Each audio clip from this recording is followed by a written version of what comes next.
ಪೌರ ಕಾರ್ಮಿಕರಿಗೆ ನೇರ ನೇಮಕಾತಿ ಆದೇಶ ಪತ್ರ ನೀಡುವಂತೆ ಆಗ್ರಹಿಸಿ ನಗರದಲ್ಲಿ ಮಹಾನಗರ ಪಾಲಿಕೆ ಪೌರ ಕಾರ್ಮಿಕರು ಬೃಹತ್ ಪ್ರತಿಭಟನೆ ನಡೆಸಿದರು.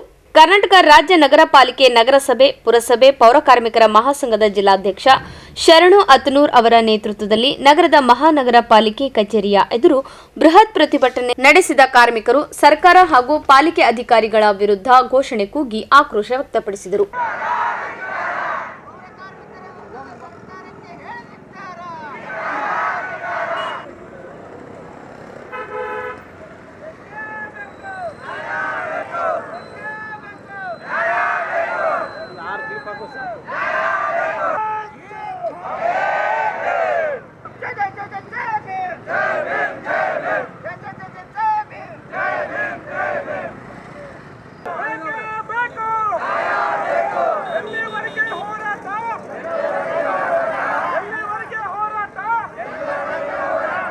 ಎರಡ್ 2021ನೇ ಸಾಲಿನಲ್ಲಿ ಮಹಾನಗರ ಪಾಲಿಕೆಯಲ್ಲಿ ಆಯ್ಕೆಯಾದ ಪೌರ ಕಾರ್ಮಿಕರ ನೇಮಕಾತಿ ಆದೇಶ ಪತ್ರವನ್ನು ನೀಡದೆ ಸರ್ಕಾರ ಹಾಗೂ ಪಾಲಿಕೆ ಅಧಿಕಾರಿಗಳು ಬೇಜವಾಬ್ದಾರಿತನದಿಂದ ವರ್ತಿಸುತ್ತಿದ್ದಾರೆ ಎಂದು ಆರೋಪಿಸಿದ್ದ ಪ್ರತಿಭಟನಾ ನಿರತರು ಕೂಡಲೇ ಆದೇಶ ಪತ್ರವನ್ನು ನೀಡುವಂತೆ ಒತ್ತಾಯಿಸಿದರು. ಇವತ್ತು ಸೆಪ್ಟೆಂಬರ್ 23, 2024 ಇಡೀ ರಾಜ್ಯಾದ್ಯಂತ ಸ್ಥಳೀಯ ಸಂಸ್ಥೆಗಳಲ್ಲಿ ನಗರ ಪಾಲಿಕೆ, ಮಹಾನಗರ ಪಾಲಿಕೆ, ಪಟ್ಟಣ ಪಂಚಾಯತಿ, ಪುರಸಭೆಗಳಲ್ಲಿ ಪೌರ ಕಾರ್ಮಿಕರ ದಿನಾಚರಣೆಯನ್ನು ಆಚರಣೆ ಮಾಡಬೇಕಂತೇಳಿ ಸರ್ಕಾರದ ನಿರ್ದೇಶನ ಇದೆ.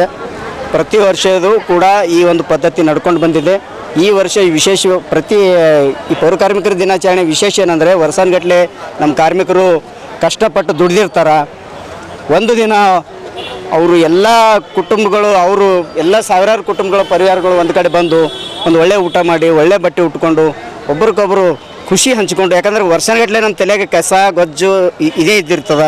ಈ ರೀತಿ ಇದನ್ನೆಲ್ಲ ಮರೆತು ನಾಳೆನಿಂದ ನಾವು ಫ್ರೆಶ್ ಆಗಿ ನಾವು ಕೆಲಸಕ್ಕೆ ಹೋಗಬೇಕು, ಹೊಸ ವರ್ಷದ ಹೊಸ ಭರವಸೆ ಬರಲಿಕ್ಕೆ ನಮಗೊಂದು ಹುಮ್ಮಸ್ಸು ಬರಬೇಕು ಅನ್ನುವಂಥ ಕಾರಣಕ್ಕಾಗಿ ಈ ಕಾರ್ಯಕ್ರಮ ಆಯೋಜನೆ ಮಾಡಿದ್ದದ. ಆದರೆ ಹೋದ ಪೌರ ಕಾರ್ಮಿಕರ ದಿನಾಚರಣೆಯಲ್ಲಿ ನಮ್ಮ ಮಾನ್ಯ ಆಯುಕ್ತರು ನಮಗೆ ಬರವಣಿಗೆಯಲ್ಲಿ ಬರೆದು ಕೊಟ್ಟಿದ್ದರು, ಒಂದು ತಿಂಗಳ ಒಳಗಾಗಿ ನಿಮಗೆ ನೇರ ನೇಮಕಾತಿ, ನೇರ ಪಾವತಿ ಆದೇಶ ಕೊಡ್ತೀನಿ ಅಂತೇಳಿ. ಈಗ ಮತ್ತೊಂದು ಪೌರ ಕಾರ್ಮಿಕರ ದಿನಾಚರಣೆ ಬಂದಿದೆ. 1 ವರ್ಷ ಆಯಿತು. ಇನ್ನು ನಾಳೆ, ನಾಡ್ದು 2 ದಿನ, 3 ದಿನ, 4 ದಿನ ಅಂತ ಹೇಳ್ತಾ ಇದ್ದಾರೆ. ಹೀಗಾಗಿ ಪೌರ ಕಾರ್ಮಿಕರು ಬಹಳ ಸಂಕಷ್ಟದಲ್ಲಿದ್ದೀವಿ. ಸರ್ಕಾರದಿಂದ ಸಿಗುವಂಥ ಮೂಲಭೂತ ಸೌಲಭ್ಯಗಳು ನಮಗೆ ಸಿಗ್ತಾ ಇಲ್ಲ, ಮೂಲ ಸೌಕರ್ಯಗಳು ನಮಗೆ ಸಿಗ್ತಾ ಇಲ್ಲ. ಹಾಗಾಗಿ ನಾವು ಯಾರು ಸ್ವ ಇಚ್ಛೆಯಿಂದ ನಮಗೆ ಯಾವುದೇ ಖುಷಿ ಇಲ್ಲ. ಆ ಕಾರಣಕ್ಕಾಗಿ ಪಾಲಿಕೆ ಆಯೋಜಿಸಿರುವಂಥ ಕಾರ್ಯಕ್ರಮವನ್ನು ಬಹಿಷ್ಕರಿಸಿ ನಾವು ಇಲ್ಲಿ ಕುಂತೀವಿ.